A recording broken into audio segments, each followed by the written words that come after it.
with Buffy is a retro-analytical love roast of Buffy the Vampire Slayer. If you'd like to support our show financially, you can find us on patreon.com/beerwithbuffy. Don't forget to review us on iTunes if you like what you hear. I was told you were coming. The big bad is back. This time... I'm lucky I'm getting the clearance to come into the initiative. I've been thinking about the world. We're like vampires. Take a stand and say they're not good. They're like a cat. It's fucking I fantastic. love that sound. The ice cream bar is this one. Good morning, boys and girls. This is Beer with Buffy. I'm Rex. I'm Josh. Get ready, it's time to strap in and loosen your belts because it's Thanksgiving. It's December, Rex. Who cares? It's that lovely time of year where we pretend to be something we're not for free food. Happy? Yeah, something like that. Happy. Welcome to the Happy Show, where nobody ever isn't happy all the time. You know what can make people happy? TV? A free shirt. I was going to say strapping on for the holidays, but I mean, that could make plenty of people happy, I'm sure. depends on what you're into. We don't kink shame here at Beer with Buffy. Damn right, unless it's disgusting. Anyway, here at Beer with Buffy, we are running a t-shirt contest, or drawing, or whatever you want to call it, where you have a chance to win a free Beer with Buffy t-shirt. All you got to do is tweet an original tweet at Beer with Buffy with the hashtag BwB shirt, and give us an optionable. What was the other word that you mispronounced just before we started? You kept saying diddle. Digital. Oh yeah, okay. Let's work that in organically at some point. And give us an optionable but preferable. God damn it! I am Optional. I wish I could say I was off my game today, but I'm never on my game. And give us a preferably but optional glowing review. And remember, kissing ass doesn't increase chances of winning, but it's always appreciated. Yeah. Yeah, don't let that deter you at all. And hey, we're nearing our drawing for the first shirt. Damn right. I mean, I don't think we've established that there are going to be multiple shirts, but yeah, the first shirt. That's right. We discussed it, but not really, decided on. Yeah, we're probably going to run more t-shirt contests in the relative near future, probably every other month or so. Don't quote us. What day did we say the drawing was going to be? So we fucked up on the date, but suffice to say, next week we'll have a winner. Soon. Very soon. Yeah. Better get those entries in while you can. That's right. It's that time again, Josh. It's time to summon your mother. Oh, let me go cut off a chicken's head real quick. Don't do that, Joshua. You can't be ritually killing all the time just in my name. I mean, why not? It's Thanksgiving. That's what we do, isn't it? Oh, that's just like you, Joshua. I mean, Joshua, what are you doing, Joshua? Well, ritualistically killing an animal to summon you, because Rex made it rather obvious that this is more of a conjuring event than, hey, you're in the other room, or even just a voice in Josh's head kind of an ordeal. Why not both? Why not? Why not both? Why not? Well, Joshua, whatever you want to call it in your sadistic, twisted little way, are you feeling sufficiently guilty enough for the holidays? Well, now that you're here, no one will ever have to worry about that whole feeling guilty thing ever again. I think you've got that handled for us. What's that supposed to mean, Joshua? Is that any way to treat your mother? What, with accountability? You know, just don't pretend you have the moral high ground while you're brazenly exploiting emotions. Damn it, Joshua, it's the holidays. You'd better be nice to your brother this year. Remember how he doesn't like being held accountable either.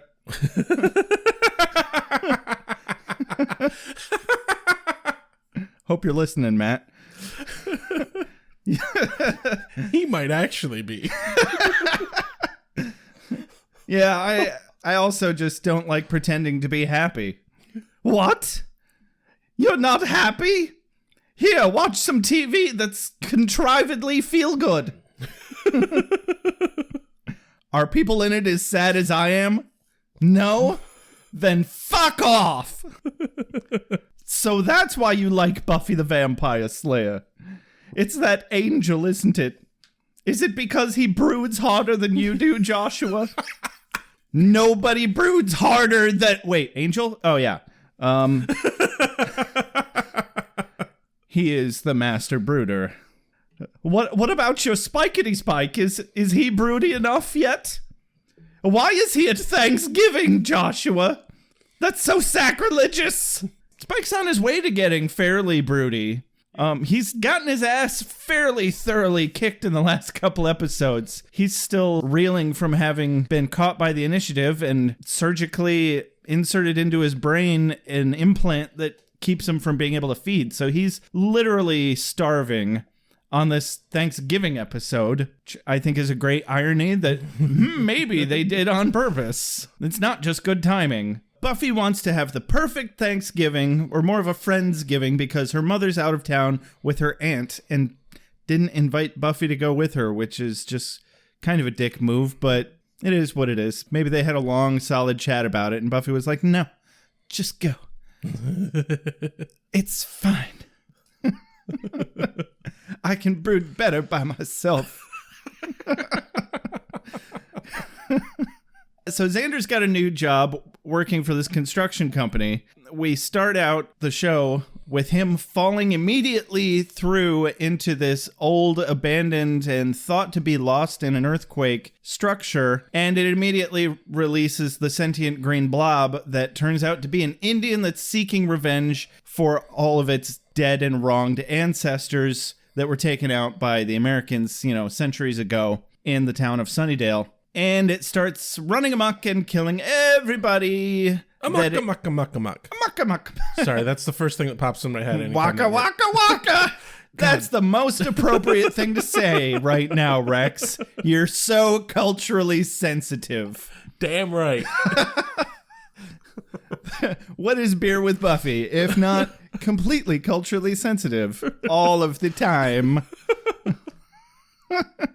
And 100% not highly inappropriate. Anyway, so Buffy's trying to have this perfect Thanksgiving throughout, but shit just keeps getting in the way.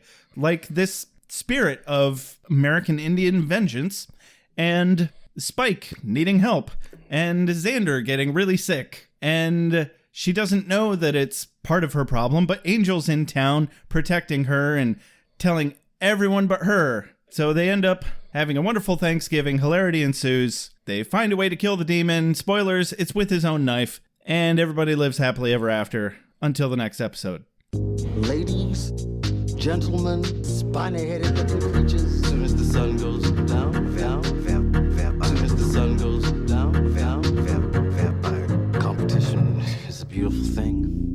Moves here. Cold open. Guy walking through the woods at night. He's all scared. He hears things stalking him. Oh no, a pretty girl. She's behind me. Yep. Turns out he's being stalked by Buffy, and it turns out he's not just some scared dude. He's a vampire. What are you doing? Why don't you just leave me alone? Why don't you stop pretending to be a helpless little douche? She fights the vamp, kills him quick. Yeah. So why do vampires always get such an excited look on their face when they say, the Slayer? Like, the Slayer is a celestial ordained field executioner specifically intended to murder as many of your species as possible in their lifetime. And you're fucking excited to see her every time. You should be treating that shit like the goddamn boogeyman. Seriously. Like, I'm pressed to think of a real motivation for this reaction. Is it glory lust? Like, hey, if I kill you, I automatically skip 10 levels of powering up? Is it just pure unadulterated hubris or arrogance that they think they can just casually take down the Slayer without any prior notice or preparation? It's like if every time a bank robber got caught being a bank robber, he has to do kung fu on the cop that comes after them, and this specific cop was called the bank robber killer, and they're always like, Oh, it's the bank robber killer, renowned for all the bank robbers he's killed. I can't wait to try my hand at killing you instead. I can't think of any reason why I would be in any danger at all. Or, I think I like this analogy better. A deer going, oh, bright light coming at me 80 miles per hour. That sure is pretty. I think I'll fight it with Kung Fu. I think they kind of do that. I mean, deer in headlights literally is like, look at that shiny thing coming at me at 80 miles an hour. Maybe if I don't move, it can't see me. Does it want to be friends? You'll be my friend, won't you? It makes me think of the bit in Hitchhiker's Guide to the Galaxy when the whale is falling, and he's like, Yeah. "What is this big thing? This big thing. It needs a big name. Ground. We'll call it Ground. Maybe it wants to be friends." Hey, Ground, will you be my friend? And as he only had 5 minutes to get acclimated to how things work, or something like that. I don't know. It's an excellent book. Check it out. Anyway, put your broody coats on and skulkily saunter about with a slight air of eventual purpose towards your final destination. And don't you dare worry about whether the people in this episode are going to make you feel bad about yourself by being happier than you are, because we've got a 100% sad as you are guarantee on Mr. Broody Angel himself, lurking in the bushes like a fucking boss. Yeah, Yeah. doing his lurky McLurkerson. I write those things down, by the way. I I know you know. For fuck's sake. Well, who else could you possibly be talking to, Josh? I don't think you understand this abstract concept of recording ourselves for a larger audience. I don't know what you're fucking talking about. We just hang out on occasion and talk at these things, and nothing happens. It's like time travel. yeah. Our audience technically doesn't exist yet. Anyway. That is true. Yeah. Opening credits. And then we go to probably my second favorite scene in the entire episode. Oh, yeah. It's silly. It's so silly. Of all the scenes that we've had with Anya thus far, this is the scene that sells her as a character in my eyes on this show. Right. Like, this scene is just like, it makes me happy that she's here. They're at a groundbreaking ceremony where they're going to be opening a... Oh, yeah, that is what that's called. Yeah. Literally a Yes. groundbreaking. But they're going to be building a new cultural center. Yeah. And it gets put on hold because of irony. It's an irony emergency. There's too much iron. But during the And that is irony. What? Is that from something? Futurama, the musical episode, the Holophoner episode. I don't remember that. Using a word other than its original intention. That is irony. Because they make this big deal about, that's not irony, that's just coincidence. But the way that everybody uses the word irony is technically just coincidence. Right. So irony is actually like in that episode when he says, when the devil tries to take Leela's hand in marriage, he meant it more literally, because that episode is all about swapping hands literally. Right. As in robot hands and Fry's hands and blah. Anyway, so, Yes. And you said it's canceled due to irony. Well, it's ironic that it's canceled because the site that they were going to build a cultural center is now going to be a cultural landmark because they found an archaeological Cultural landmark. cultural landmark under where they were going to build a cultural center. Yeah, that's not irony. That's just coincidence. There's no wordplay on it. Okay. Well, I mean, irony basically does mean that now because we've repurposed the word. yeah. So it's fine. Either way, moving on. Oh, how ironic. So that voice, by the way, is not just Hedonism Bot. It's also Robot Devil, which by proxy is Homer Simpson because it's Dan Castellaneta.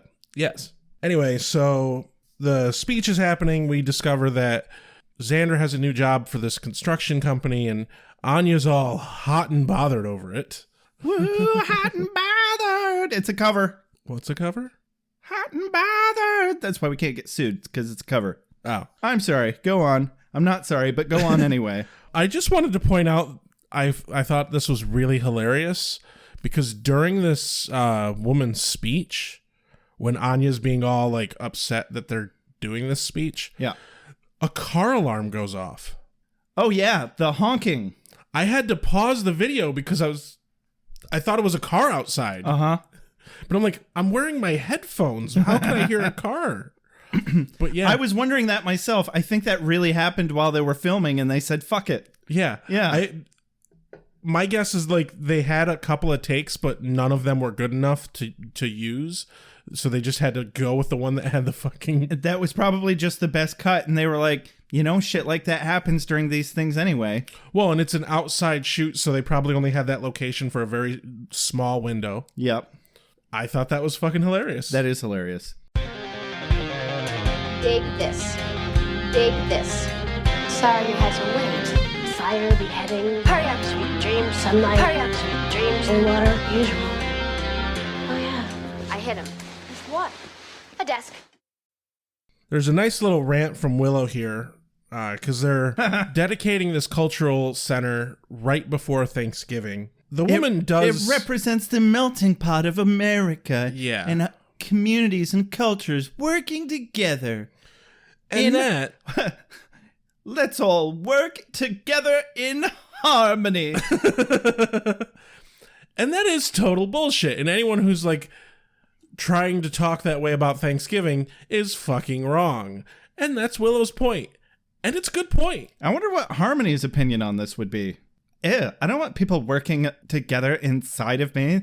I went there. Too far? I don't know anymore. I can't tell. You've broken my meter. Was that more Krusty the Clown? That was much more Krusty the Clown, yeah. Yeah, you're usually more Woody Woodpecker. Yeah, I'm trying to change it up a bit. Oh, that's good. You're welcome. My favorite part, Anya calls Thanksgiving a ritual sacrifice. Which is fantastic. And Buffy's like, that's not what it is. And she like just looks over her shoulder and deadpans, you kill an animal and eat it to commemorate an historical event. It's a ritual sacrifice with pie. With pie. The pie's the best part, really, but also the ritual sacrifice. And from this moment on, this is how I will refer to Thanksgiving. Happy ritual sacrifice. Oh my God, I'm going to go around saying that. Happy Festivus and ritual sacrifice. Yes. Yes. Beer with Buffy, ruining holidays, one holiday at a time. And we're up to 2. Yeehaw! Yippee-ki-yay, motherfuckers. Speaking of, I haven't seen Die Hard yet this year.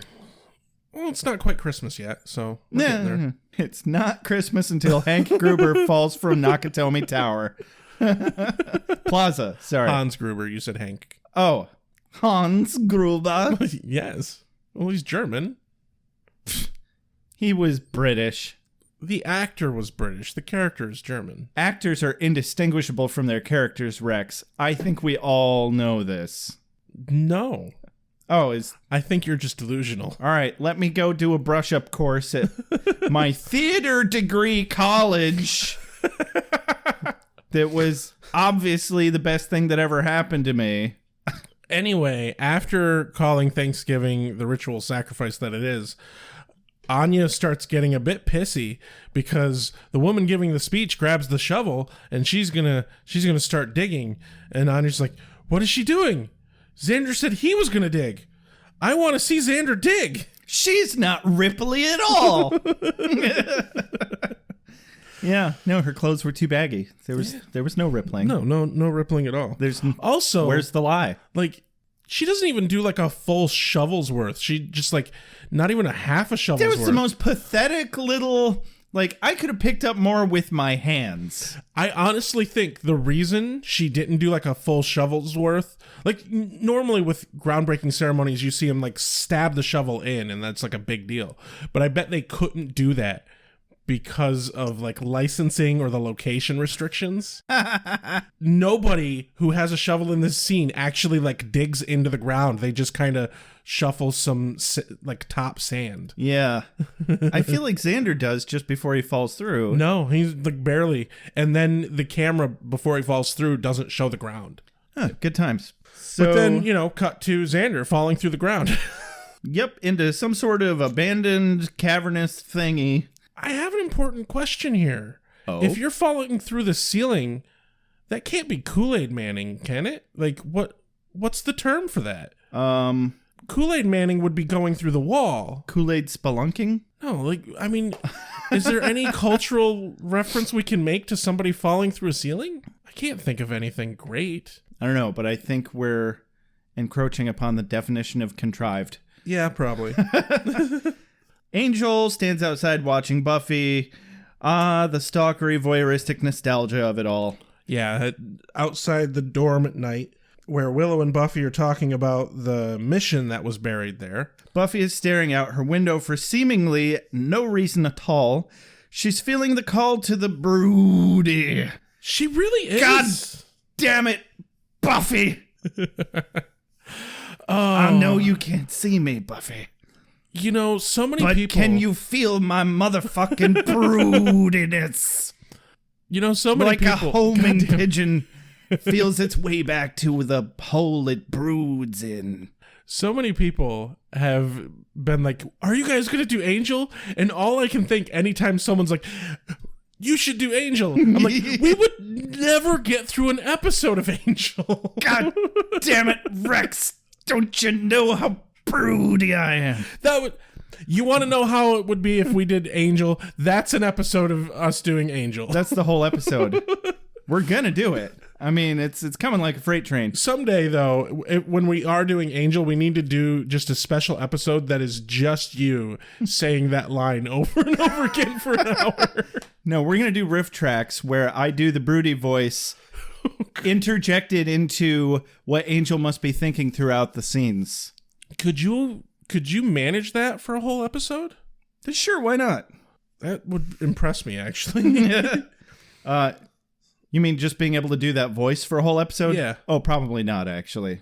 Anyway, so yeah, Angel's lurking about outside. Buffy obviously senses his presence because she, I got the broody, Buffy. But yeah, they're talking about people going home for the holidays and everything, and this is when Buffy mentions that her mom went to her aunt's, and she really wants to have a Thanksgiving, and I can totally get behind this. She's like, I think I smell something. It's the broody. Is it broody? I think I smell broody. Anyway. It's all the remote broodiness, Buffy. Damn it, Angel, you're disrupting our episode too. Willow's like, but we talked about Thanksgiving. It's a sham. A sham with yams. A yam sham. That's the best kind of sham. Yam sham. It's way better than a sham wow. Fuck you, sham wow. I've never used your product and I just hate the verbiage. Yeah. I also don't like yams. I like sweet potatoes. Did you know that yams and sweet potatoes are two completely different things? No, I didn't. Actually, they're not even remotely related to each other botanically. I was just about to ask. That's good to know. So I don't know if I like yams or not then. They actually taste almost identical. You can't tell them apart. What? Yep, but they're completely unrelated botanically. Neat. It's fucking fascinating. One is South American and one is African, and I can't remember which is which. Well, funny you should mention that because there's lots of proof of, and I'm sure you know about this, there's identical fossils found on both the coastlines of South America and Africa because of the Pangea effect. Yeah. I'm dating. I'm having serious dating with a werewolf. And I'm studying witchcraft and killing vampires. It's like a drug. So yeah, Buffy longs for simpler years when she was a kid. She gets Willow to cave, but Willow doesn't want to invite Anya. But you kind of have to invite Anya if you're inviting Xander. They're kind of a thing. Yeah. Cut to outside. Cut to the woods. Where Spike is walking about with a tattered blanket, looking weak and pathetic. Throughout this episode, I like to call him Tiny Tim Spike. Yes. Because that's the analogy this whole time. He's supposed to look as pathetic as Tiny Tim to the point that we almost feel sympathy for him. Especially in an upcoming scene. Yeah. Oh, yeah. They were hamming that up big time. Yeah, they were. So he's being chased by Riley and Forrest and whatever that other guy's name is. I can never fucking remember his name. He's not important. He never has lines. Guy number 3. Yeah, guy number 3. But yeah, the initiative are stalking him, and apparently Riley is going to be in town longer than the rest of them or something like that. Oh, I did kind of enjoy their exchange here, where Riley's really good at putting Forrest in his place. Yeah, very much so. Riley says, as long as he knows about the initiative, he's a threat, referring to Spike, of course. We do this the professor's way. And Forrest pulls that bullshit maneuver, Mama's boy, where he fakely coughs over what he's saying. Riley responds, ingeniously, I thought. Oh, yeah, definitely. That's a nasty cough. You might need to spend the weekend in quarantine. Oh, no, I'm done coughing. Yeah. Get fucking right you are, Forrest. It is brilliant because he puts Forrest in his place without actually remotely acknowledging the insubordination. Yeah, he basically pulled rank on him without stepping outside of the boundaries of their friendship. And not calling attention to the fact that he was being an ass. And continuing to use the same analogy, which is hilarious, using it against him. That was ingenious. Yeah. I wish that wasn't a pre-written thing, and I wish I could think that happened spontaneously in real life at some point. I don't know, maybe it did, maybe it didn't. Cut to Xander's house. Xander's very lethargically getting dressed. Anya finds a sweaty, feverish Xander and promptly disrobes him and tells him he can't go to work. Yeah. He fights back a wee bit, but obviously... hard air quotes, fights back. He makes a slip and calls her his girlfriend. And she's like, girlfriend? And he's like, I might be delirious. Well, I'm delirious. I didn't do it. Well, you might as well just be married now, Xander. She's like, well, whatever it is that's making you sick so far, I like it. It makes you call me your girlfriend. She's pretty giddy over it. Which is kind of cute, honestly. Yep, and then we get a quick little cut back to the mission where we see green smoke come out of the place and rise up through the ceiling. Green sentient gaseous blob orbs its way out of the hole dug by Xander. Like 33% of the episodes of Star Trek start. Yeah. Yeah. Yeah. I can't think of what to do with this episode. Wait, what if some sort of weird energy field enters the ship and fucks with everything? By God, you've done it! We've never done that before. How will this be different from the 18,000 last times we've done that? It won't. By God, you've done it. This time it will make someone pregnant. Oh, my. Which they actually did that once. Did they? Yeah. Oh, God. I think I remember that. Yeah. And she gave birth in like a day. Yeah. Yeah. It was a whole thing. Cool. Cut to an office somewhere. Yeah, the woman who was dedicating the cultural center, Gerhardt. She gets killed. She's talking on the phone about having to find a new location for this cultural center. And Green Sentient Blob turns into an Indian and immediately slits her throat.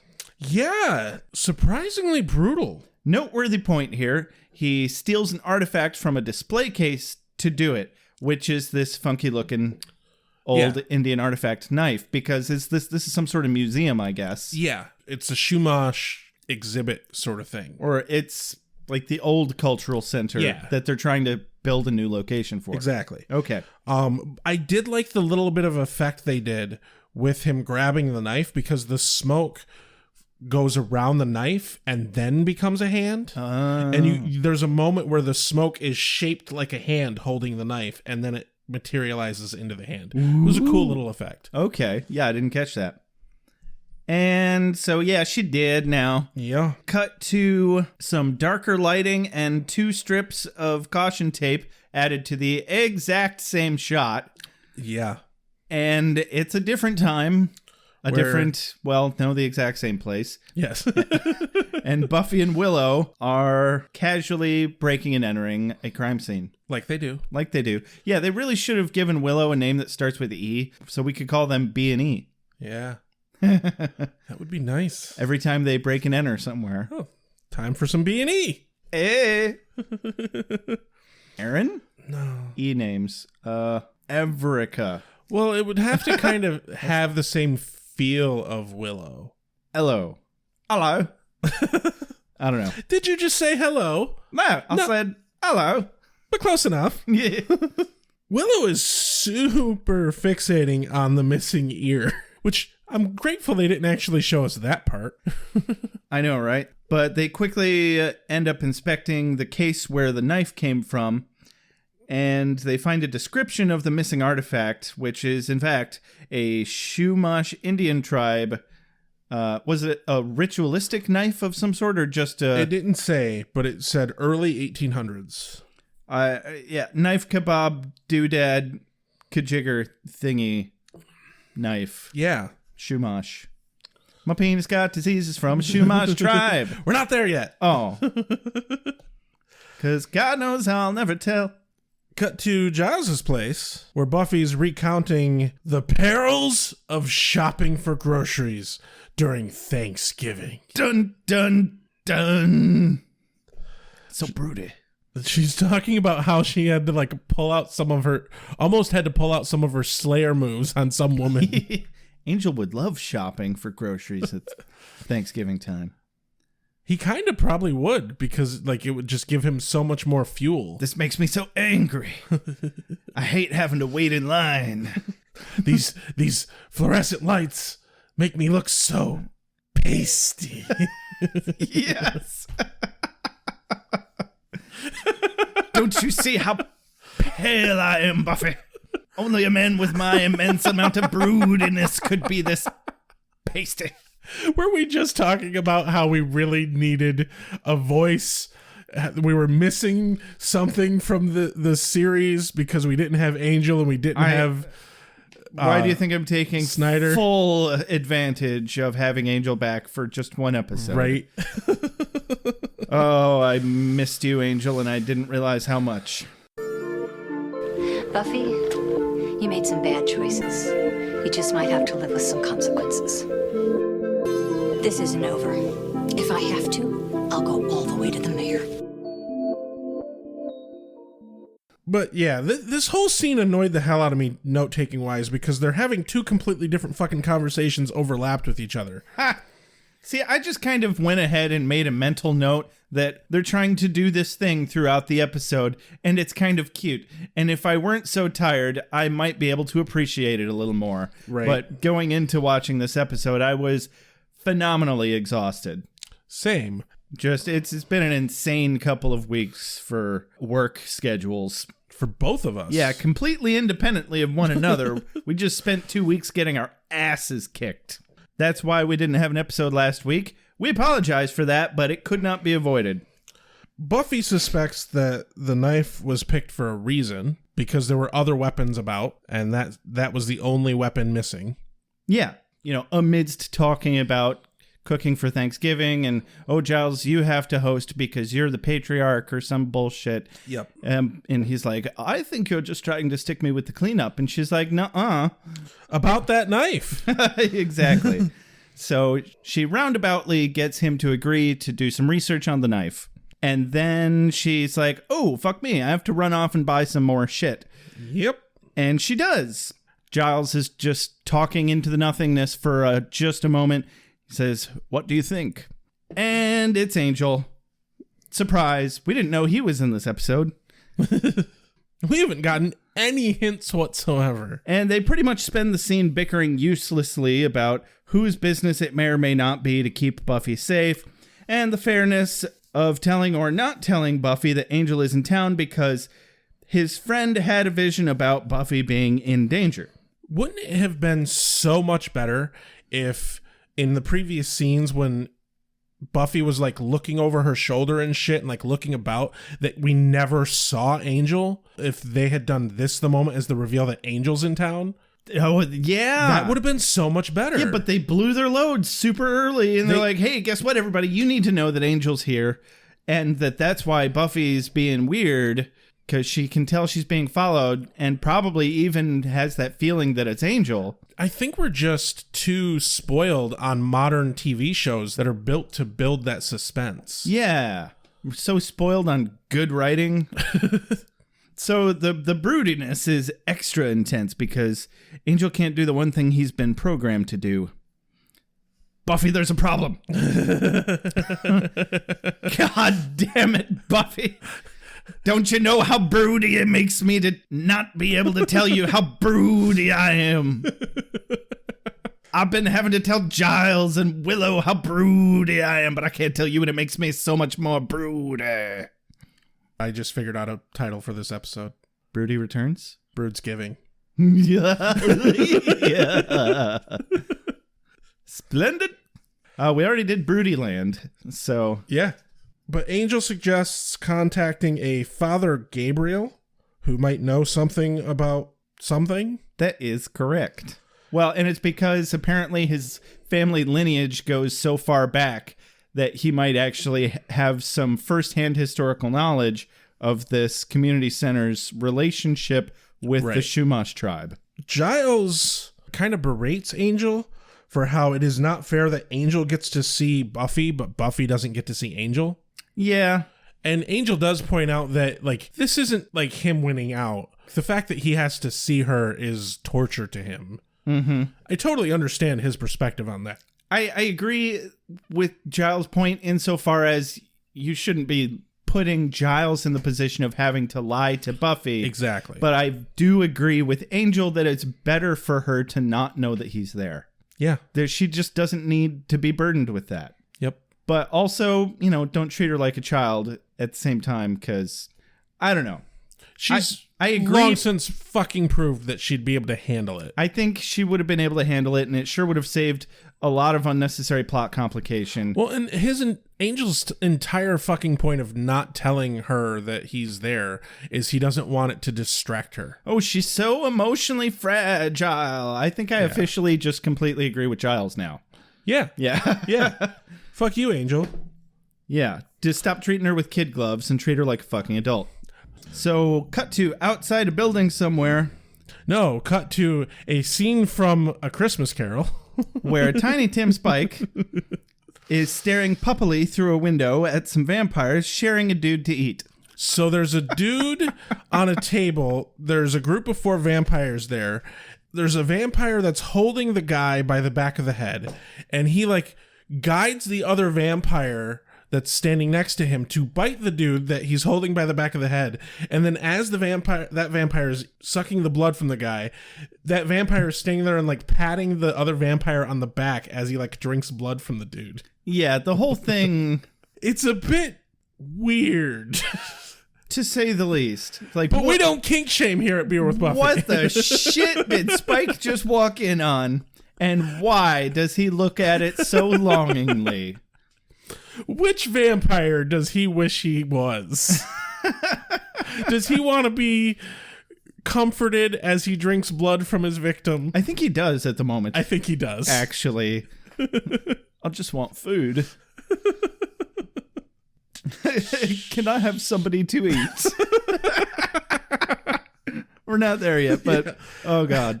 Cut to the streets where Buffy is complaining about Giles only having canned whipped cream, and, like, apparently it only counts if you make whipped cream from scratch. There's nothing wrong with canned whipped cream. Actually, canned whipped cream is the most easy and natural way to do whipped cream. Yeah. Because it's literally just a CO2 cartridge and heavy whipping cream. Yeah. There's nothing else in it. Exactly. And it's delicious. Yeah. But then Riley shows up from, like, 2 blocks over.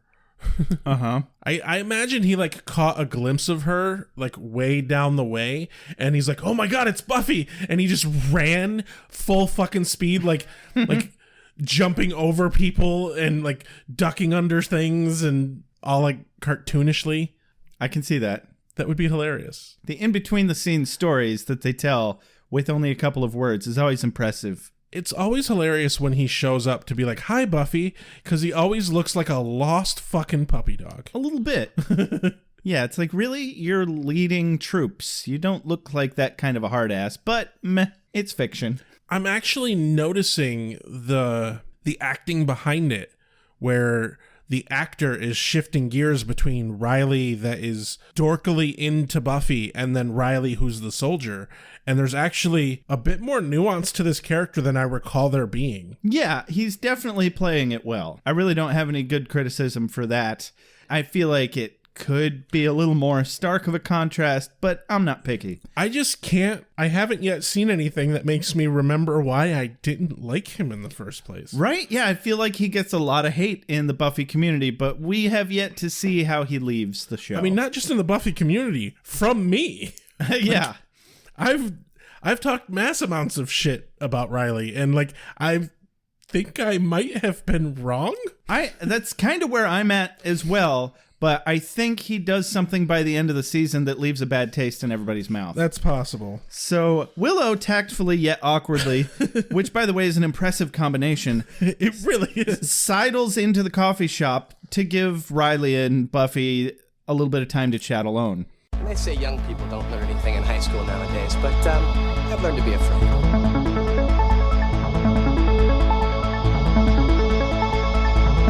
So what was the story about that alligator?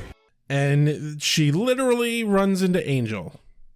Yeah, well, he grabs her face and practically shoves her against a wall. I'm like, I don't think that's necessary, Angel. She's like, oh, you're evil. You can hear it muffling through his hand. I want to know why in the fuck there are other people around who didn't fucking say anything about this dude attacking this girl. Yeah, especially inside of a public establishment. That's what bothers me. Yeah. I mean, so you know this story already, Rex, but I was in Boise this summer, and I'm still shit-kicking myself for standing there helplessly, not knowing how to help in this situation without getting my teeth knocked out. But, you know, I saw this huge motherfucking, like, weightlifter type dude chase a woman down the street after she had clearly just tried to escape from him by hiding within this group of random dudes that I was just walking at pace with down the street. And yeah, that just kind of reminds me of that situation. Yeah. Not enough people in this world are socially wired to intervene. If you fear enough for your own danger, how can you help? And shit happens so fast. Yeah. But this kind of a situation is different than that. There was no running. I don't know. And he took his hand off her mouth quick enough that they were just having a normal conversation here. So I guess maybe, yeah. But he's like, no, I'm not evil. So he brings her up to speed. No. My favorite fucking part. He doesn't have time to talk about anything going on. But who is that talking to Buffy? Who the fuck is this guy? I don't know what it is about this guy, but he makes me feel some sort of familiar emotion. It's something I've felt before only moments ago, and pretty much since the time that I was sired. Oh, there it is. It makes me broody, Willow. This guy makes me broody. And then we cut back to Buffy and Riley talking about Thanksgiving plans. We get to learn a little bit about where Riley's from. A Grant Wood painting. Didn't you hear? Yeah. Derp. In Iowa. Or Iowa. Sure, same thing. Which is, one of the ones in the middle. Yeah. I can actually picture where Iowa is quite well, but we're also not that far away from it. Not nearly as far away as California. Well, yeah, true. It's still like a 12-hour drive. I've done it before. That's rough. Yeah, yes, it was. But the closing line of this scene is, home is the place when you have to go there, they have to take you in. Basically, yeah. I mean, that definitely seems to be changing. Yeah. Over the, Our generation and family, I think, is... Thank you, 2016 election. Right? Yeah. Yeah, no, I know neither of my sets of grandparents would have ever given me a room to stay in if I were homeless. They'd be like, fuck you, get a job. I've been there multiple times in my life. Yeah. Yeah. So we cut to the lair, Harmony's lair. It's no longer Spike's lair. It's just Harmony's lair now. Right? Hey, you put up those posters. She owns it now. Yeah. She may as well peed on everything. One unicorn poster and it's done. Uh-huh. But Harmony is yelling at Spike. He tries to seduce her. Tries to force his way back into her life. Yeah, real smooth, Spike. She pulls a fucking stake on him. What if I just pick you up and throw you onto this bed and nearly make some sort of innuendo about you taking me back with open legs, I mean arms. That's basically how that went. That's exactly how that went. Yeah. But she pulls a stake on him, and she's like, no, fuck you. And he's disproportionately afeared of this stake. Well, also, it was a stake with a handle like a knife. Right. We've never seen that before in this show. You are correct. If anybody was going to have a stake with a proper handle, wouldn't it be Buffy? Right? But no, it's Harmony. I think the reason why Spike is so actually legitimately afraid of this stake is he's in an extremely weakened state. He is. He's super fucking starving. He can't be violent because of the chip. Well, he can be violent to other vampires. Yeah, probably. But he's weak. He can't fight back. Yeah. There's no way he'd have a chance against Harmony, who probably fed that night. And at the very least, he's psychologically weakened against fighting other vampires. Exactly. Because he's had his confidence really fucked up by this chip thing. They really like doing this with Spike because, they had him in a wheelchair for half a fucking season. Yeah. Stop neutering my Spikety Spike. Yeah, but this neutering is... It's different and purposeful. It's purposeful? I said purposeful. Oh. It might be that too. I'm not sure what the exact definition of that would be. Is it bottlenose purposeful? No. I can't think of another type of whale. God damn it. Fuck. That's a dolphin. Anyway, this is neutering for character development, though. That's the point I was going to make. Yeah, they go somewhere with it ultimately, and it's definitely for the better for the character development. And better for the series, period, because honestly, of all the extra group members, like Angel and Riley and whatnot, Spike is by far, I think, the best. He's the most fun, absolutely. And you can only reuse and rehash a villain for so long before he just gets boring. Exactly. So I'm really glad that they, took him somewhere that makes him three-dimensional. Exactly. So as he's leaving, Harmony's chasing him out with this handled spike. Ironic. Spike? Huh? Hey. Hey-o. Hey-o. Ah. He's like, all right, I'll go. Just what? Can I have someone to eat? This is the first real moment in the entire episode where I'm like, that's a good quote. Because there's not really that many good quotes in this episode. He's so tiny, Tim Spike. Can I have someone to eat? He's so pathetic. Please, sir, can I have some more? Please, sir, can I have some blood? That's Oliver, though. I know. Oh, well, same dip. They're all small British children. Yeah. Starving British children. Specifically, yes. How often is that an important distinction? This often. Yes. Hey, and Spike's British. Yes. Maybe he's pulling this from somewhere deep within his history. Maybe he played Oliver at a young age. Yes. And you're what? Shocked and disappointed? I'm penal. You should know better than to tempt the fate. The fates that Well, that was pathetic. you should know better than to tempt the fate. The fates that There's a lot more than that. Yeah, fantastic day. Birds singing, squirrels making lots of rotten little squirrels. Cut to the church. Very fancy fucking church, but still on the small side. Okay. I didn't really notice. So Buffy's searching for Father Gabriel. When was she clued in that this Father Gabriel is anything on her radar? So in the previous scene on the street, she mentioned that Giles had told her to go seek Father Gabriel. Okay, so that's a conversation we didn't necessarily see right after he spoke with Angel. Yes. Okay. She steps outside to try and find Father Gabriel, to find he's hanging by a noose.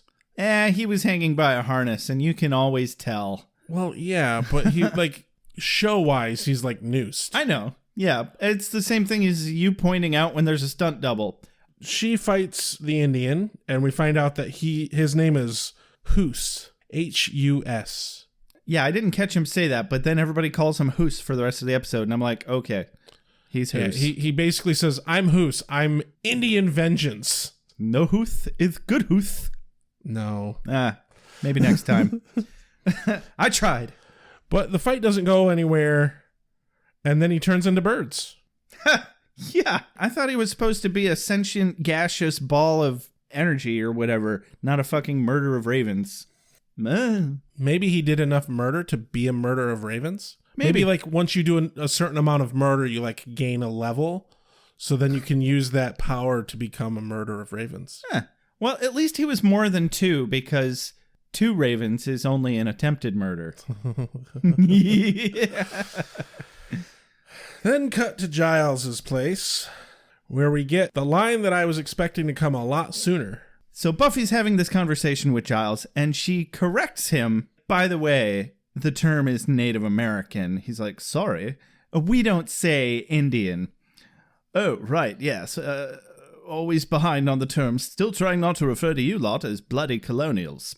And that leads us into our next segment of Rex Goes on a Tangent. Just a little tangent. Just a wee tangent. A wee tangent.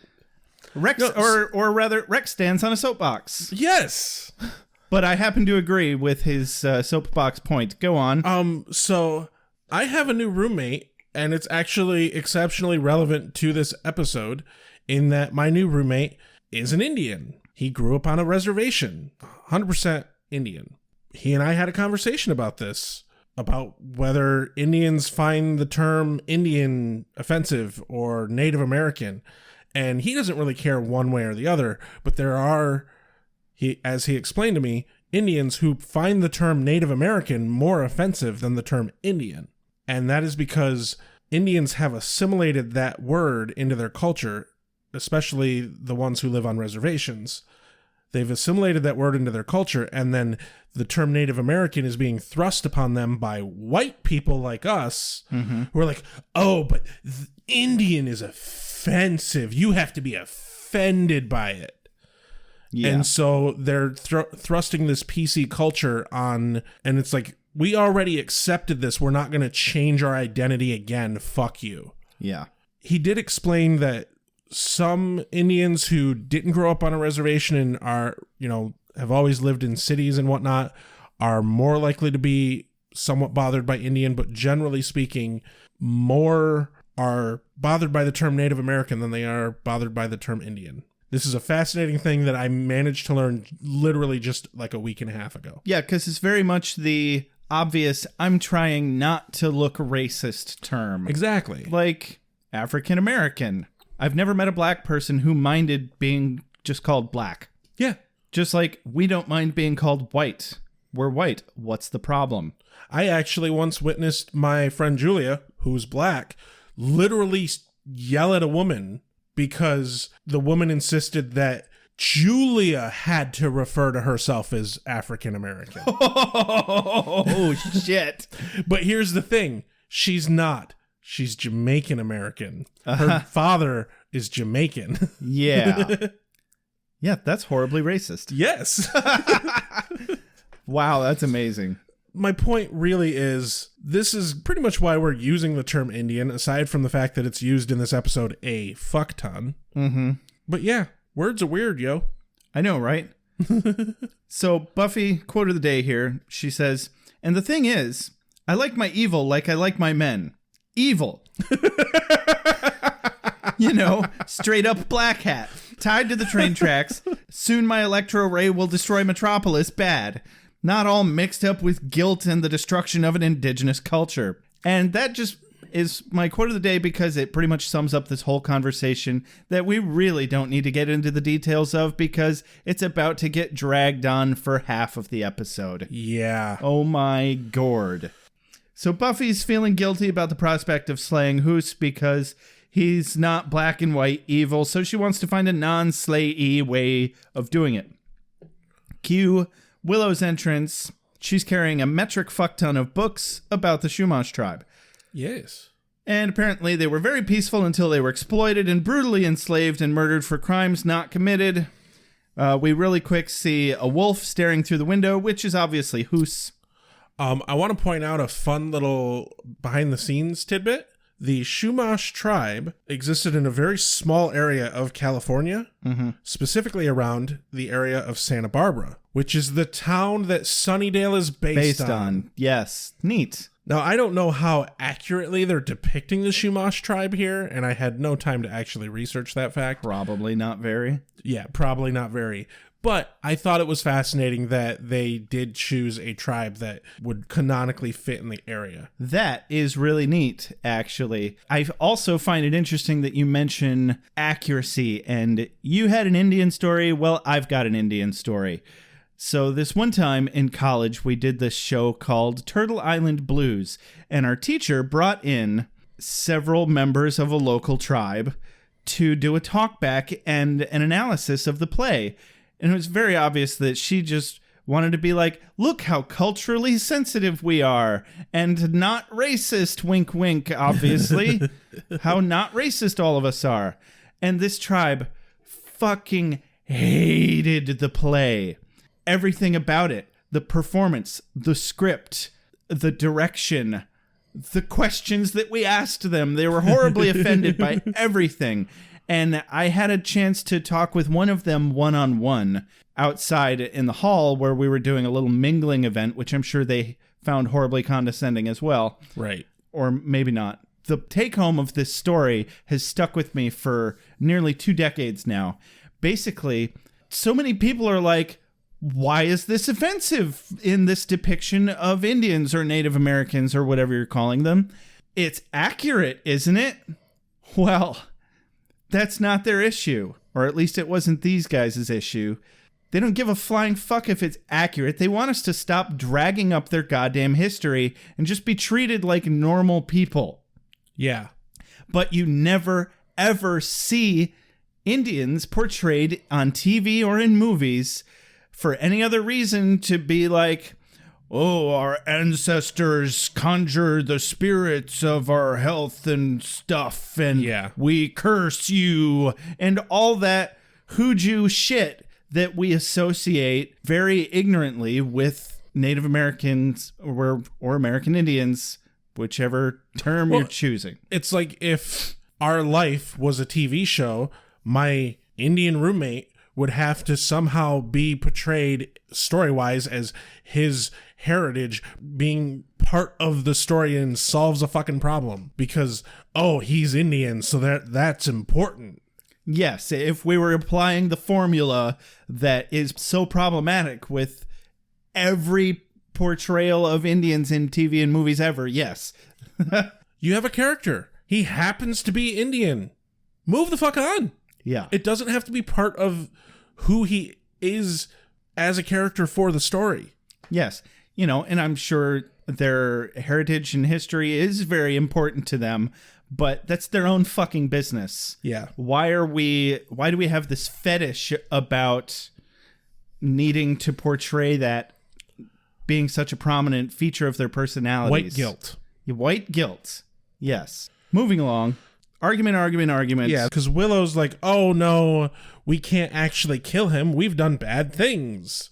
Giles is like, but he's murdering people. We have to kill him. I'm on Giles' side on this. Like, yeah, like bad things happened to this spirit's people, but he's murdering people. Like, yeah, exactly. Don't murder people. And I think, yeah, Giles is pretty much just very right on every side of every argument that he takes this entire episode. Buffy conveniently has to baste the turkey, which gives Willow and Giles a chance to discuss Angel. Yeah, she's like, Mom and Dad are fighting. So she concentrates harder on cooking and having a perfect Thanksgiving. Yeah. So in this whispering conversation, Giles is like, Willow, I have reason to believe that Buffy herself may be in particular danger from this menace. And she's like, oh yeah, Angel, I already know about him. Yeah. We ran into each other at the coffee shop. That's not terribly stealthy of him. Yeah, I think he's lost his edge. So anyway, a bit more argument, and then doorbell rings. It's Xander and Anya. And Xander has the gall to show up sick and without rolls. Fucking quote of the day here. Giles is like, "You look like death." Willow says, "Are you okay?" Buffy says, "You didn't bring rolls?" Fucking amazing. Her tonality matched Willow's concern, but about rolls. It was perfect. You gotta give her credit. She's sticking to the plan. She's very single-minded when she gets on something. Yes, it's terribly simple. The good guys are always stalwart and true. The bad guys are easily distinguished by their pointy horns or black hats. We always defeat them and save the day. No one ever dies, and everybody lives happily ever after. So then we cut back to the cultural center where Hoos is stealing back a bunch of fucking weapons out of display cases. That is correct. Cut back to Giles' house. They decipher quickly that Xander must be sick because of Hoos. Buffy suspects that Xander's penis got diseases from a Shumash tribe. His penis got diseases from a Shumash. So he possibly has a variety of maladies that were inflicted upon the Shumash tribe, including but not limited to malaria, smallpox, and syphilis. Penis diseases. Penis! But the only of those three that Xander remotely cares about is the syphilis. Well, duh. But my favorite part is, like, Anya's like, "Don't worry, the syphilis can't kill you. The smallpox will." But he doesn't care about the smallpox.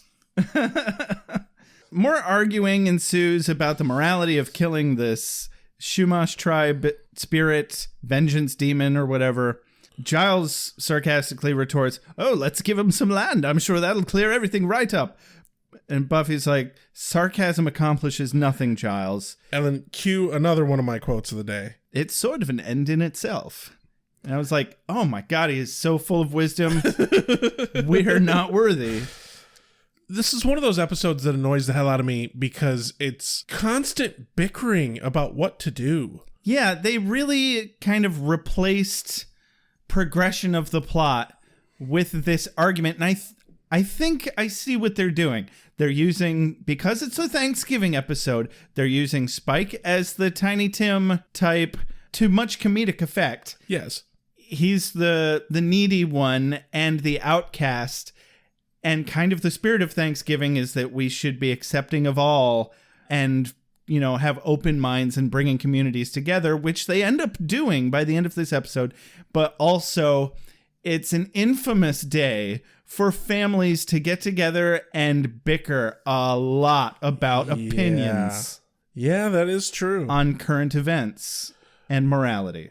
There is a moment where Giles and Buffy step aside, and Giles expresses that no amount of vengeance will stop what's happening. Like Hoos will kill the people that Hoos wants to kill, and then he's going to probably keep killing people because vengeance begets vengeance. It's a cycle. This shit's bad. Yeah. That's why we have to stop Hoos. Makes perfect fucking sense. Yeah, fear leads to hate. Hate leads to vengeance demons. Vengeance demons leads to syphilis. Apparently. Syphilis leads to the dark side. Although the dark side does have cookies. Syphilis cookies. And then Spike shows up. Spike! Spike! Door opens. He goes, "Help me." And Buffy knocks him to the floor and he's like, "What part of help me don't you understand?" Yeah. She replies with, "The part where I help you?" Very nice. So Willow ends up vouching for his performance issues because, you know, other than the fact that he's a villain and has tried to kill Buffy on multiple occasions, he's just trying to convince them that he's harmless and they need to hear him out. Yeah. He wins her over when he mainly has information on the soldiers. She's like, shit, okay. That's useful fucking information that she needs. It just happens to be like the one in that he had. Like he was almost dead. So almost dead. But back to the Willow confirming that he has performance issues. Buffy's like, "What are you saying?" I'm saying that Spike had a little trip to the vet, and now he doesn't chase the other puppies anymore. I can't bite anything. I can't even hit people. And so they bring him in, they tie him up, and he spends the rest of the episode tied up, just making catty comments from the corner, much to comedic effect. Before he gets tied up, we cut to the mission where Hoos uses the weapons that he stole to raise a small army of warriors. Oh, yeah. And then we cut back to Giles's, where Spike is getting tied up. And there's a bloody hell, woman. You're cutting off my circulation. You don't have circulation. Well, it pinches. Yeah, he's tied up and not in a kinky fun way. Oh, I think he likes it. I think he's having a good time. Oh, yeah. He's much better now that he's not, stuck outside being chased by the initiative, wrapped in a shitty torn blanket. Yeah, with the sun out. I think he'd have been better off having his coat over his head, honestly. Someone finally goes, why did Hoos murder these specific people he murdered? Yeah. They're like, hey, maybe we should figure out the pattern of how people are dying and, try and put a little bit of logic and order behind what's happening so that we can maybe find a solution.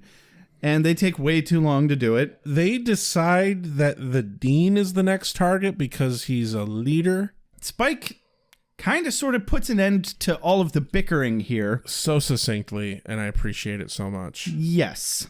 And not that he necessarily hit the right moral high ground here, but he does make a valid, indisputable point about the history of the world. He doesn't hit moral high ground. He just lays it out in what is stark reality. That's what I just said.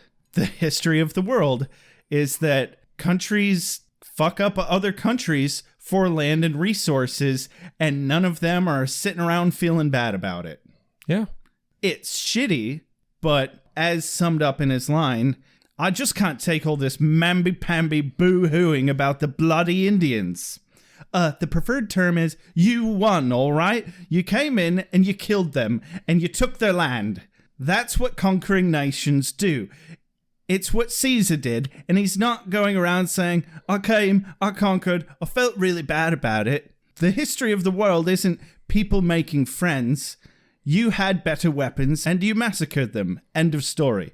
And it really is. Yeah. Like, it's a horrible fucking reality. It happened. That's history.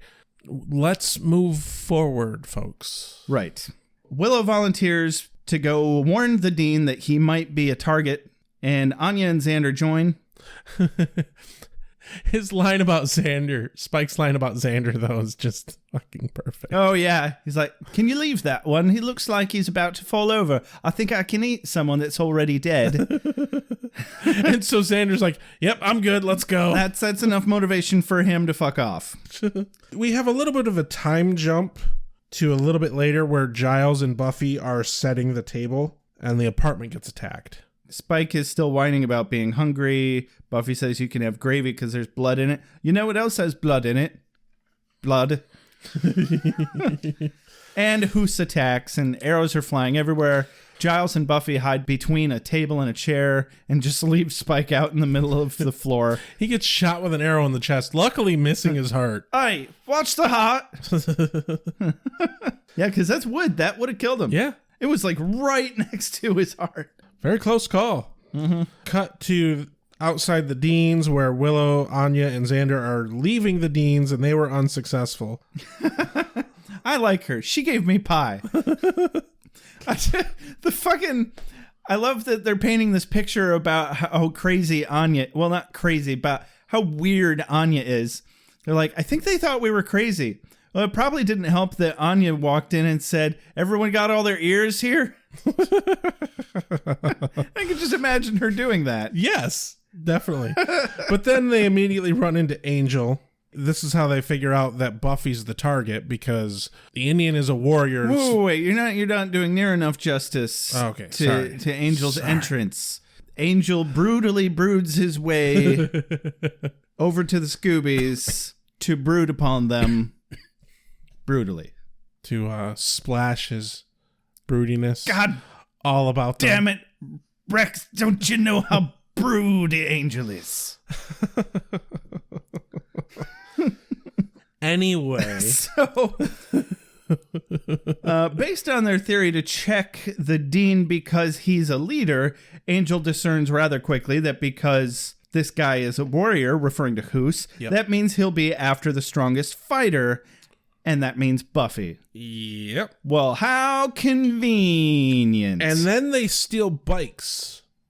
And for the first time in 4 fucking seasons, they actually pay heed to the fact that you have to travel from one fucking location in Sunnydale to another fucking location in Sunnydale. Yeah, that was definitely out of left field. It's suddenly that's a problem and you guys can't just teleport when you need to? Fine. And it has nothing to do with the story. All it is for a little bit later, we get one scene of the 3 of them riding bikes. I think they just wanted to ride bikes. I guess. But they're riding on grass. Yeah. Why are you riding on grass? Ride on a sidewalk or the road. Way better. Way less resistance. So back at Giles's house, Angel calls on the phone. Luckily, it is Giles that answers the phone and not Buffy who answers the phone. Right? And he's still hiding from Buffy that Angel is in town. Spike is sitting over there, hilariously riddled with arrows at this point. Buffy makes a grab for Giles's weapons chest and gets shot in the arm with an arrow. Yep. Spike is all of a sudden very amenable to the idea of apologizing to the Indians. Yes. You know what? Sort off with what I said about the Indians earlier. Hey, I'm really sorry, mate. He's got like 4 or 5 arrows in him. It's fucking hilarious. He gets another one in his leg. That would hurt. Yeah, it really would. I'm fairly certain vampires feel pain. Yep. And then this is where we cut to the short scene of just them riding bikes on the grass. And then we cut back to... Triumphant music plays as the Scoobs bike over grass on stolen bikes to Buffy's aid. Yes. Cut back to the house. Proof that saving the world from ghosts and goblins and demons means that you can do petty theft. The ends justify the means. Absolutely. I'm fine with that. And then we get really the final fight. They arrive at the house that is under siege by this gang of killer ghost Indians. Xander takes out one with a potted plant. And Willow and Anya start teaming up with shovels on one of them. Buffy gets in a large elaborate fight like she does. Yep. Hoos jumps through the window and attacks Buffy. No Hoos is good Hoos. Oh, man. Yeah, so stabbing them isn't working. Angel leaps in and snaps one of their necks. That seemed to work. For a moment. For a minute. It was the same one that jumped on his back a moment later. And Anya's like, what's he like when he is evil? Meaner? He wouldn't have killed him so quickly. He'd have tortured his family for a while first. Yes. Yeah. He'd have drove him insane first. Giles appears to be sustaining a bit of a concussion as one of the Indian ghosts just mashes his head against the wall repeatedly. Oh my god, the expression on his face was just so perfect. That was just, oh man, it was comedic gold. So Spike still sits helplessly in the chair. Oh, bloody hell, as he gets shot in the leg again. And Buffy figures out that Hoos can be killed with his own knife. Yes. What a crazy random happenstance. And then he turns into a fucking bear, and Spike's like, you made a bear! I didn't mean to. Undo it. And yeah, like Spike's pretty fearless for the most part, but you know, when you're tied up and there's a fucking bear in the room. Just, I like the way he said it though. Bear. You made a bear. Yeah, this isn't fucking Build-A-Bear, Spike. I'm not sure. Not kill the bear, stop the bear, undo the bear. No takes his backsies. So Xander, with his everyman power, distracts the bear with a yam, calling him Gentle Ben. Hey, Gentle Ben, over here. Oh, the cleverness, it hurts. Yeah, and then Buffy runs up behind him and stabs Hoos with his own knife. Mm-hmm. That's a shitty way to die. And how'd you die? I got stabbed with my knife. My own knife. It was my only weakness. Then why did you carry it with you? Right. You could have used a normal knife to kill them. I don't know. It just felt a bit more, ironic. That's not ironic. It's just coincidental. Good callback. So they all puff out in a green dust cloud. Yep. You kill the leader, you kill them all. Yeah, that's how that works in video games, right? Yes. So Buffy, so now we're in the wrap up. They're all sitting around the table. Well, first Angel looks at Buffy and then leaves before Buffy sees him. And then Buffy turns and looks out the window and looks at an empty yard. I missed that. I'm just imagining some flowing curtains that she's looking past as she sees the distinctly angel-shaped dust cloud in the air. That's totally accurate. Excellent. And then into the wrap-up. Very akin to Wile E. Coyote. Meep meep. Yes. Meep meep. I only got a couple lines here that I cared about at all for this wrap-up. Xander's line is the best. So Buffy says, it wasn't exactly a perfect Thanksgiving, Xander says. And he's like, perfect Thanksgiving if you ask me. A bunch of anticipation, a big fight, and now we're all sleepy. And we did all survive. Yeah, that's why it's the wrap-up, because that's what they were going for. This whole episode is just one big, ridiculous analogy to the average American experience on Thanksgiving. And then Xander reaches over, puts his arm on Anya's shoulder, and says, and you know what? I think my syphilis is clearing right up. And they say romance is dead. Or maybe they just wish it. The cap on top of all this, Willow says, well, maybe we started a new tradition this year. Or maybe not. Well, at least we all worked together. It was like old times. And Xander just shoves his foot directly into his mouth. All the way to the knee. Down to the knee. Yeah, especially with Angel being here and everything. We get a nice little tableau shot of everybody at the table from Buffy's POV, and every one of them looks fucking terrified. Yep. Except for Spike. Right. Who looks very bemused. The man just wants some blood. Yeah, get him some fucking cow's blood. Come on. I mean, the butcher's probably closed on Thanksgiving. Gur-arg. Gur-arg. Is this for me? I must be ready. I need my strength. Give me more! Night, I shall walk in the earth. Hold on. You've got something in your eye. How'd you feel about this episode, Rex? I mostly liked it. I was annoyed by the constant bickering and arguing, but I understand what they were going for, and I can accept that. Outside of that, the rest of the episode was fantastic. It was hilarious. I recall guffawing at this episode when I saw it originally back in the early 2000s, or late 2000s, whenever I watched it. And I'm just so sad that I was not really able to fully appreciate it because I was so damn tired watching this episode. Yeah. Because the whole thing with Spike being tied up, making catty comments the whole time, just didn't strike me as funny as I remembered it being. Right. But his comment about, oh, boo-hoo with all your mamby-pamby white guilt and shit, that whole thing definitely rang just as true as it did. Yeah. 20 years ago. And no, I think they hit the nail on the head, and I enjoyed it for that aspect. And also, this episode is necessary to remember, if for no other reason, for the reference callback to it in Once More with Feeling. Yeah. His penis, it got diseases from a Shuma's tribe. Yeah. What's with that? But yeah, I didn't not enjoy this episode. I thought it was pretty good. I thought it was pretty good as well. Excellent. What's your quote of the day, Rex? I'm actually not going to pick a Spike line, which might be surprising because there's some really good ones. Some good ones. And especially like, a bear, you made a bear. Yeah.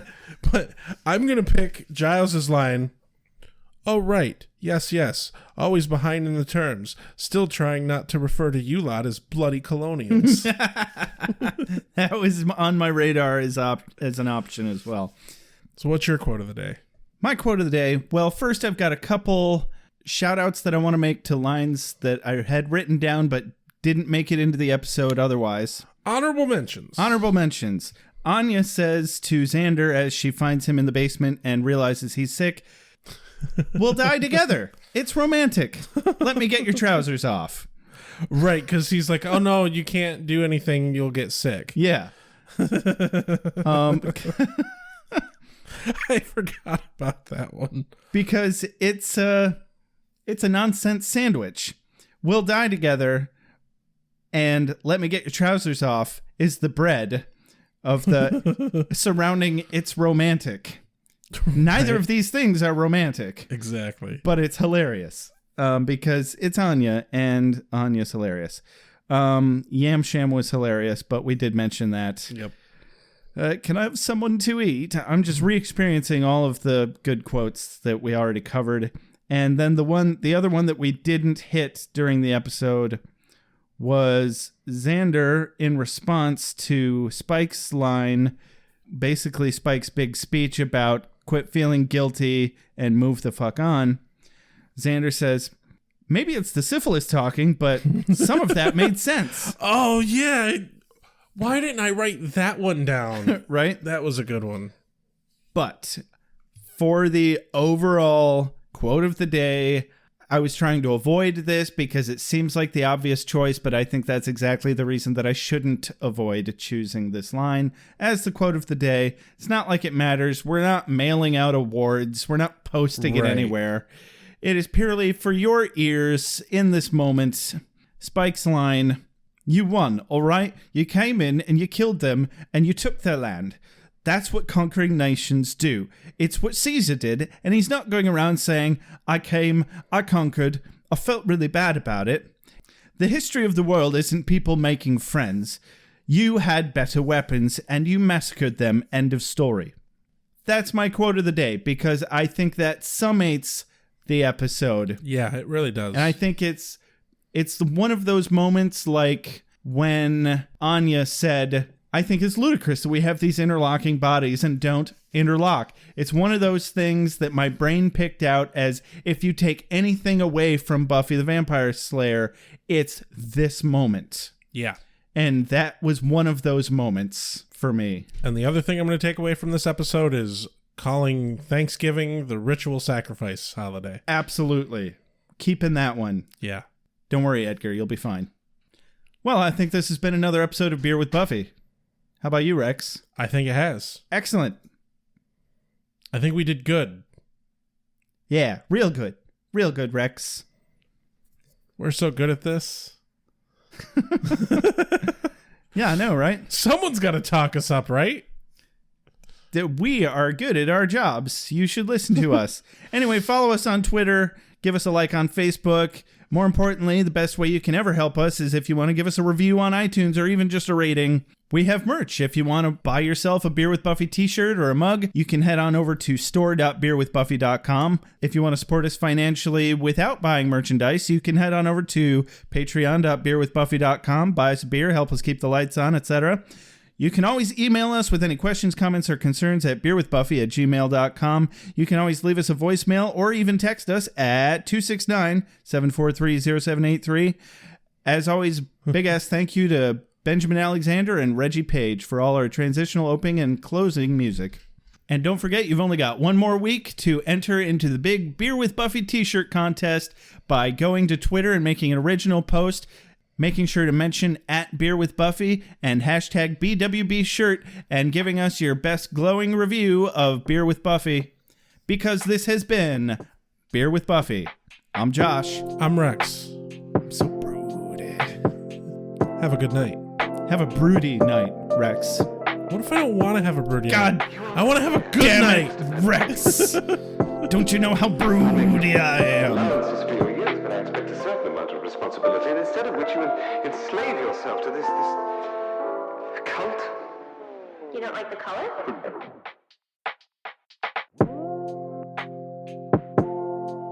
You sacred birthright. You were chosen to destroy vampires, not to wave pom-poms at people. Why can't you people just leave me alone? You are the Slayer. Go ahead. I'm a watcher. I haven't the skill. Oh, come on. By appealing to your common sense. Common sense.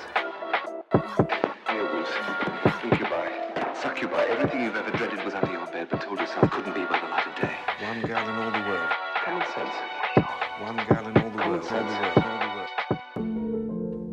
It was a bit, British, wasn't it? Whee! Wait, what have we done?